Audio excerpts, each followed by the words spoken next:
Tonight's the night where I start my Dexter season review series from season 1 all the way up until Dexter New Blood in anticipation of Dexter Resurrection returning later this summer. So I'm excited. Dexter is a show that I've been a big fan of for a long time. Probably should have been a fan of it a little bit longer, as you'll see when I kind of get into a little bit of my personal relationship with this show shortly. But we're going to start right off the bat with season 1 and kind of start talking about why this show is so compelling to me and probably to all of you, and kind of go from there and go season by season. So, this is an interesting show for many reasons, but I was trying to think of how to structure this review, and I think the way we're going to structure it is I'm going to talk about the story, and then we're going to get right into the characters, because the characters play a huge role in this show. I mean, they play a huge role in every show, right? But I feel like in this show particularly, you got to kind of hit character by character and kind of talk about what they're doing in each season as it evolves.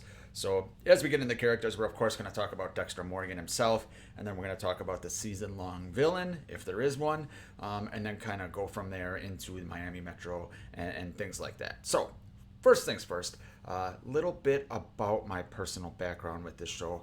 All the way back in 2006 when this show came out, I didn't watch it. I did not watch this show. Started watching that show when it was live coming out until like season 6 or 7. And I remember back in the day, my sister and my dad were big fans of this show, and I remember my sister calling up my dad like every Sunday night or whatever. You watch Dexter? Or Monday? You watched Dexter last night? And I'm like, guys, is this show really that good? And I can see why they were saying that, because it was compelling television. It came out weekly on Showtime, and as you guys know, if you're a fan of this show, as the season progresses, especially some of the seasons, things get really, really intense, and you want to see what happens next. So I'm kicking myself for not being a fan longer, but once I started binging this show, I couldn't stop, and I watched. Like I said, I started when like season 6 or 7 were coming out, and I was able to watch season 8 live. Fuck. But we'll get there, don't worry. And then I watched Dexter New Blood when it came out. Still need to see Original Sin, though. So if you guys have seen Original Sin, let me know what you thought of it. Let me know if it's worth checking out. I've actually heard some decent things. So I'm intrigued a little bit, but is it necessary to have a prequel, especially when there's all this backstory? I'll probably end up watching and talking about it, so we can get into that conversation when the time comes. All right, so let's talk about season 1 of Dexter, because we are just kind of transported right into the middle of this story, and it's even from the first episode, we start out and Dexter's doing his thing. Okay, he is driving down, I think it's Ocean Drive in Miami, and he is, ready to kill some, I think it's some priest or something that's been molesting kids, and we are introduced right to the monster right away. Because this show, obviously, the premise of this show, the big hook of this show is this is a serial killer that hunts other serial killers, right? And obviously it's a little more complicated than that, but that is kind of the crux, that is the basic premise of this show. And it's got a lot of cop and police procedural aspects to it, but there's so many cop and police procedural shows. This one has that big twist, and Dexter is a blood spatter analyst for Miami Metro Homicide, and like I said, we're transported right into the middle of Dexter doing his thing. And as the season progresses, we start getting a story. There is a new dangerous serial killer in Miami. Goes by the name, as the season progresses, the Ice Truck Killer, because he drains his victims' blood and leaves pieces of them everywhere with no blood, and kind of leaves little clues for the cops, but specifically leaves clues for Dexter. The first episode ends with Dexter opening up his freezer, I think, and finding a little Barbie doll or something that's kind of cut up like the Ice Truck Killer is leaving his victims. And, Dexter is intrigued by this. Most people would be like, what the fuck? But Dexter is intrigued. I think it ends with him saying, saying he wants to play a game. Well, I do too. So it's very interesting. But as the season progresses, Dexter and the characters of Miami Metro, which we're going to get into, try to uncover the pieces of who this Ice Truck Killer is. And one thing that I think is a little bit unique with season one is we also get all these kind of stories of the week where Dexter is taking out another killer each episode, or if not each episode, every couple episodes he's killing someone else who has kind of fallen through the cracks of the justice system, or in his mind will fall through the cracks of the justice system. So that is kind of unique, and this season is all about Dexter learning about himself. Like I said, we're transported right in the middle of him doing his thing, but he still doesn't really know who he is, except for the fact that he's a fucking monster, right? He's a killer. He has these urges to kill, and he's had them since he's been a kid. And we find out why as the season progresses. He was born in blood. He saw his mother butchered in a shipping container, and he was adopted by a cop at the scene, Harry, who we're going to talk about. And Harry decided he couldn't stop Dexter's tendencies, so he, redirected them to taking out killers who fall through the cracks. So fascinating premise, where Dexter is involved with the police. He's a blood spatter analyst, helping them solve crimes, solve murders, but he's murdering himself. So it's very interesting. But as the season progresses, we start to get more pieces of the ice truck killer and who he is. He goes by Brian Moser. He goes by Rudy. And Dexter's foster sister, Deb, ends up with him. And we find out right at the end that he is actually Dexter's adopted brother. Dexter had a brother he didn't know about. He's leaving Dexter little clues to try to get him to remember. And the season ends with Dexter having to make a choice. He has someone that understands him in his real brother, Rudy, the ice truck killer, or he has to choose his foster sister, Deb, who who he loves. He thinks he doesn't have feelings, but he loves Deb, even in this first season. And he makes the choice to kill his brother. And it's very emotional, and the season's just very, very well done. I'm going to give a grade at the end, but that is kind of the basic premise of season one. And jumping right into that, or leaving that and jumping right into the characters, we can't start a season of Dexter without talking about Dexter and his journey. And like I said, this is about Dexter finding out who he is, why he is a killer, and with the ice truck killer leaving him these clues, that's when he figures out that he was born in blood. He saw his mother killed. And it's all about Dexter's journey and uncovering that and finding out, why he is the way he is and things like that. But it's very well done. It does get a little exposition heavy with, flashback after flashback after flashback. So I can see why some people might think it's slow. But if you're kind of invested in the character of Dexter right off the bat, which I was and which a lot of people are, you're perfectly fine with some of that exposition heavy flashback stuff. And you kind of get to see throughout the season how smart Dexter is. He is smarter than everybody at Miami Metro. As the seasons progress, that doesn't take very much, actually. But he is smarter than everyone, and with his access to all the police records and shit like that, he is able to manipulate things the way he wants them. But Dexter is a character, specifically in this first season, doesn't really grow and change a lot, but finding out who he is a huge aspect of the character moving forward and the show moving forward. And Michael C. Hall, fucking incredible in the role, life-changing role for him. I know he was great in 6 Feet Under before this, but when you look at Dexter, or when you look at Michael C. Hall, you see Dexter Morgan. That's how ingrained he is into the pop culture consciousness as Dexter. So Dexter, fucking awesome as a character in the first season. Moving right along, let's talk about the villain, the ice truck killer, one of the better villains in this show. There is probably an argument to be made that he is the best villain in this show. I think if you asked most people, he'd probably come in at number 2, but there's an argument he's number 1. And that personal connection to Dexter. One of the things I don't like about this season is I thought they kind of told us who Rudy was, a little too early on.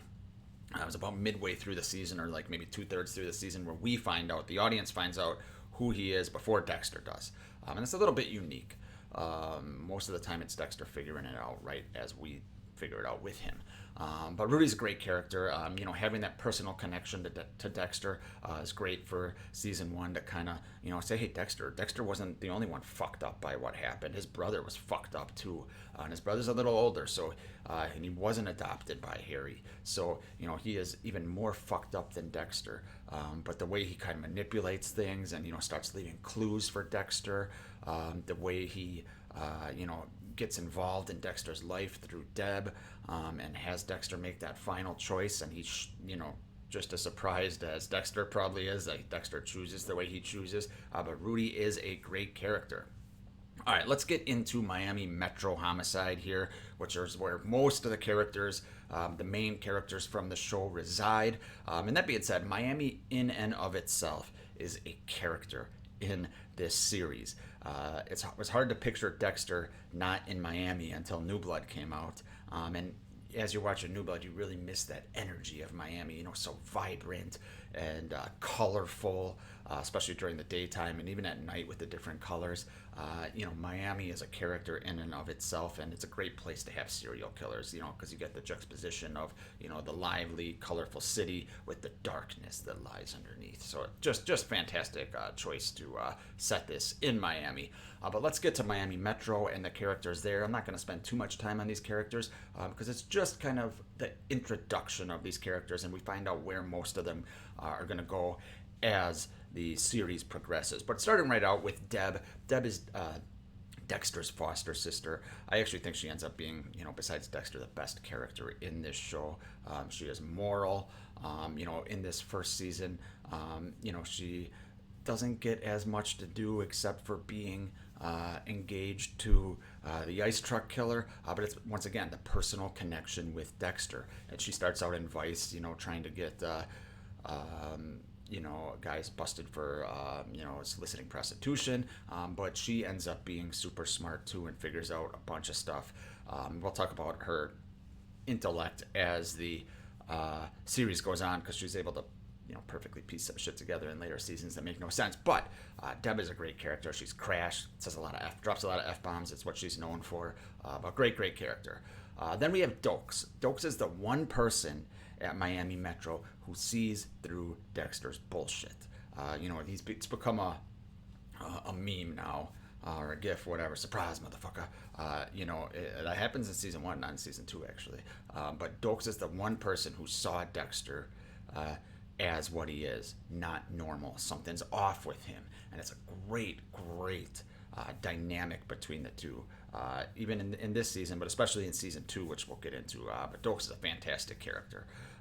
Then we got La Huerta. La Huerta's the captain. I think she's the captain at this time, captain lieutenant. But anyway, she's in charge of the department. Season 1, La Huerta's a little weird. She's flirting with Dexter, and she doesn't become what she becomes. But you can kind of see the seeds being laid here that she has very fond of Dexter in season 1, and throughout the series up until other stuff happens. But a little different in season 1. But we can kind of see that she politicked her way to the top, and you get kind of seeds of that.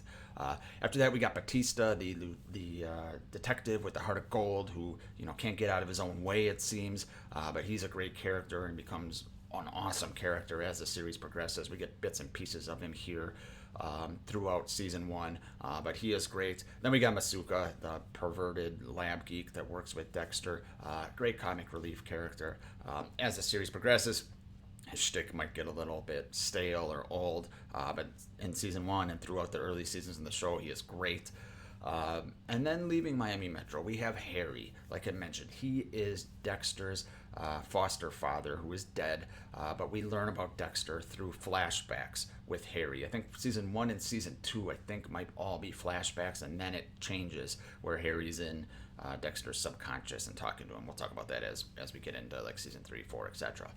But Harry's great, and it kind of shows, he made Dexter what he is, or like I said, redirected what Dexter is, and into something useful to society in his eyes. And then we get Rita and her kids, Cody and Aster. Rita is basically starts out as Dexter's beard. Dexter, wanting to, blend in as a normal person, needs a girlfriend.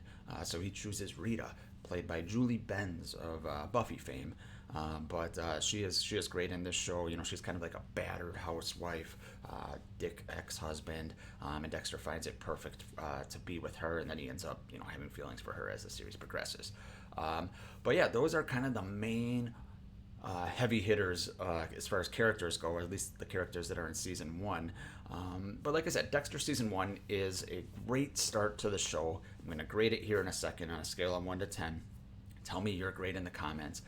Just a great show, and it starts with the characters. If you're not invested in Dexter Morgan as a character, you are probably not going to like the show. I don't see how someone couldn't be, based on the performance of Michael C. Hall, based on the writing, at least in the early seasons, and just based on the concept. It's a unique concept, and it's so weird to be rooting for a serial killer, because at the end of the day, Dexter's a monster.